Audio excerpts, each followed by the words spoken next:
Welcome to the Tank Podcast. In this week's episode, Faisal Devji explains why neutrality as a mode of international relations is making a most welcomed return.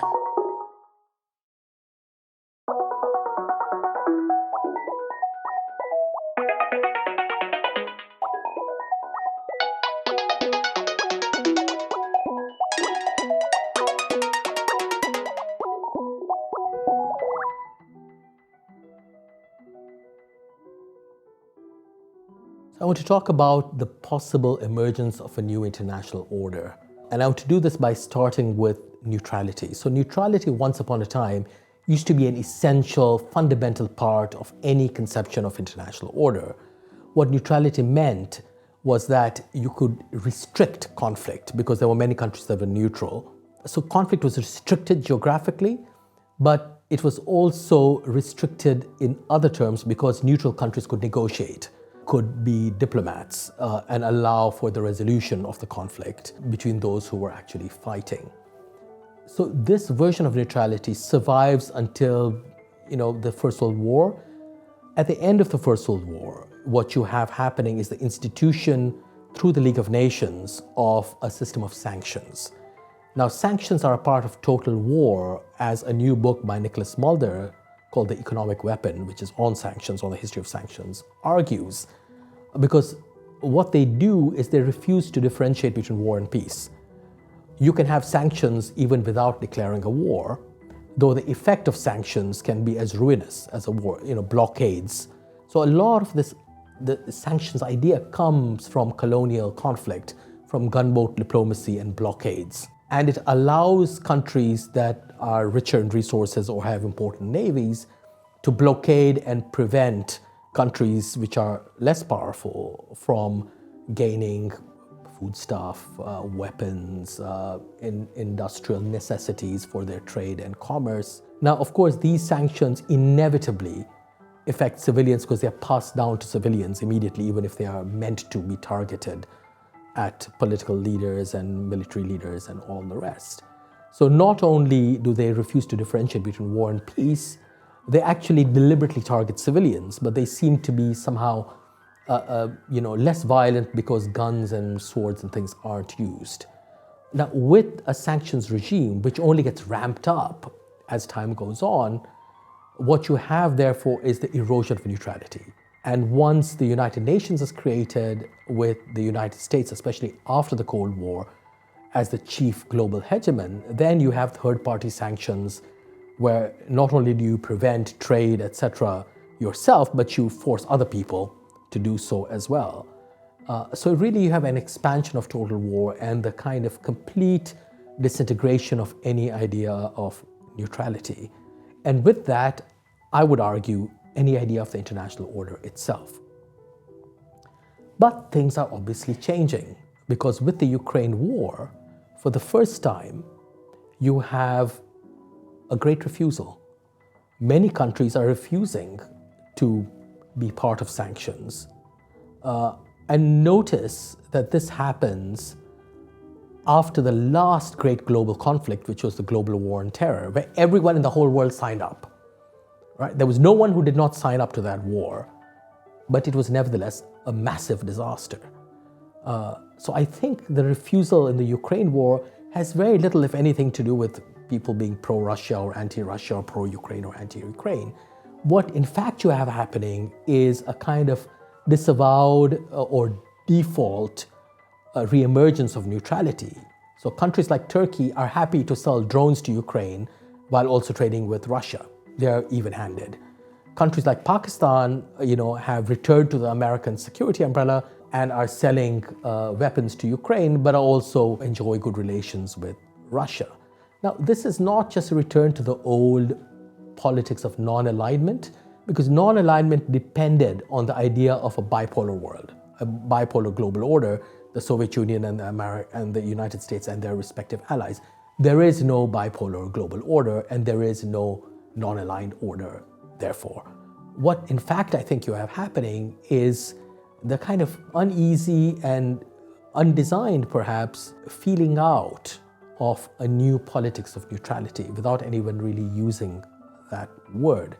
The genealogy for this goes back a bit further, though. So I'm thinking here of the kind of suicidal and sacrificial acts of the previous targets of sanctions followed by war. So starting with Manuel Noriega in Panama, moving on to Saddam Hussein in Iraq, and then Muammar Gaddafi in Libya, what you have happening is really extraordinary. You have politicians who were for decades known as the consummate survivors of the global order. They didn't have any ideological principles to speak of. They were there to survive and to amass power. None of them were nice guys, but they knew how to survive, and they were willing to do business with anyone, including the United States. So for various reasons, including the fact that a sanctions regime and its context in total war no longer allowed for exits. So it used to be the case, even after the First World War, where the Kaiser was allowed to go into exile. You didn't have to kill him. You didn't have to put him on trial. That was what diplomacy meant. You allowed him to exit so you could make a transformation possible. Now no exit is possible, so people have their backs against the wall and they have to go down with their countries. Even so, one might ask, why did they do it? I just wonder whether these acts of refusal, suicidal refusal, were the, as it were, opening salvos in what I'm calling a great refusal. The refusal to be part of this kind of international order, which is actually a dereliction of international order, because it discounts diplomacy, it relies on total war, and it attacks civilians, in fact. Today, the successors of these bad guys who went down in flames are not likely to go down in flames, but they are the successors of the bad guys anyway. We can, I think, make a genealogy of this sort. And what they're doing is refusing to be part of a bloc mentality. So they can deal with all sides. This is not the Cold War making of blocs, in other words. It is the remaking of neutrality, and in doing so, the remaking through neutrality of an international order in which conflict is restricted and in which total war is forbidden and war against civilians is forbidden. Different actors are doing things differently. Russia and China are very keen on re-establishing a kind of throwback version of the United Nations order of the Cold War. So they want to go back to the old UN where, the chief prerequisite is the defense of the sovereignty of each of its members. So they don't want preemptive wars, interventions, and all the rest. Now that's a kind of curiously nostalgic vision of the international order. But what's ironic about it is that they're the only ones who want to, at least ostentatiously, defend the UN system. Everyone else in the West doesn't talk about the UN at all. They just talk about something called the rules-based international order, which, as no less a person than Putin commented upon, is not the same thing as international law. These are all, actions done outside international law and outside the UN system. So it's no international order at all. Or rather, you have two versions of an international order. Both of them are outside the UN system and international law. One is the Western American-led one, which is we are going to have a sanctions regime in which the UN can play a role or it needn't. We're just going to bypass it altogether, even though we are the ones who founded the UN in the first place. So this is an act of extraordinary treachery by the very founders of the international order after the Second World War. The second version of creating a new international order is by these countries, mostly in the global south, that have said, sorry, we are not going to be part of this politics. We'll deal with everyone. And we also won't necessarily go through the UN. So you have Russia and China that are dedicated to the UN. The other two don't seem to really care one way or the other. Now, in all these cases, what I think we're looking at is the emergence of a multipolar world, but not necessarily one that's defined in terms of blocks. And what could a multipolar world look like? Well, I think the only way you can have one is by going back to the Cold War vocabulary, is relations of détente between the great powers. So Russia, China, the United States, perhaps India, if it should become a great power, would have to be in a position of détente with one another.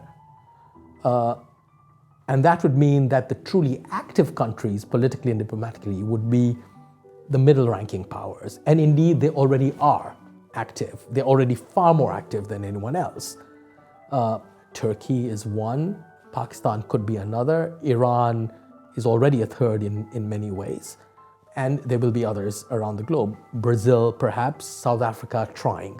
You already have the lineaments of a new order which is not yet formalized coming into being. And that, I think, will be a very, very interesting thing if and when it should appear.